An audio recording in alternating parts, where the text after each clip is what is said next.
എങ്ങനെയാണ് നിങ്ങൾ റിലേഷൻഷിപ്പിലായെന്നുള്ളത്? ആക്ച്വലി പറയുകയാണെങ്കിൽ ഇവൻ ഓൺലൈൻ ട്രെയിനിങ് ചെയ്യുന്നുണ്ട്.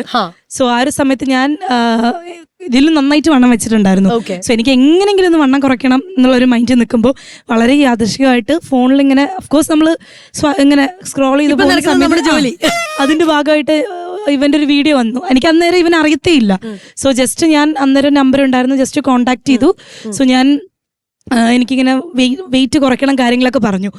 അതാണ് സ്റ്റാർട്ടിങ്. അപ്പൊ ഓക്കെ, നമ്മള് സ്പോട്ടിൽ തന്നെ പേയ്മെന്റ് അടച്ച് ഞാൻ ക്ലാസ്സിൽ ജോയിൻ ചെയ്തു. എന്റെ ആദ്യത്തെ ക്ലയന്റ് ആയിരുന്നു കേട്ടോ. എന്ന് വെച്ച് കഴിഞ്ഞാൽ വേറെ കാര്യമൊന്നുമല്ല, ഞാനാണെങ്കിൽ സിംഗപ്പൂർ എഞ്ചിനീയർ ആയിട്ട് ജോലി ചെയ്യുമായിരുന്നു.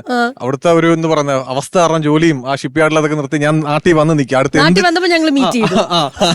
അത് വേറൊരു കഥ, പോട്ടെ. അപ്പം അതിനുശേഷം ഇങ്ങനെ നിൽക്കുമ്പോഴാണ് ഞാൻ എന്ത് ചെയ്യണം എന്നുള്ളത്. ഞാൻ ഫിറ്റ്നസ് ട്രെയിനർ ആയിട്ട് ഞാൻ വർക്ക് ചെയ്തുകൊണ്ടിരുന്നത്. അപ്പം ചുമ്മാ ആ പരിപാടി ഓൺലൈനിൽ സ്റ്റാർട്ട് ചെയ്യാന്ന് പറഞ്ഞത് അങ്ങനെ ഒരു വീഡിയോ ഇട്ടു. എന്റെ ഫസ്റ്റ് ക്ലയന്റ് ആയിട്ട് വന്നതാണ്.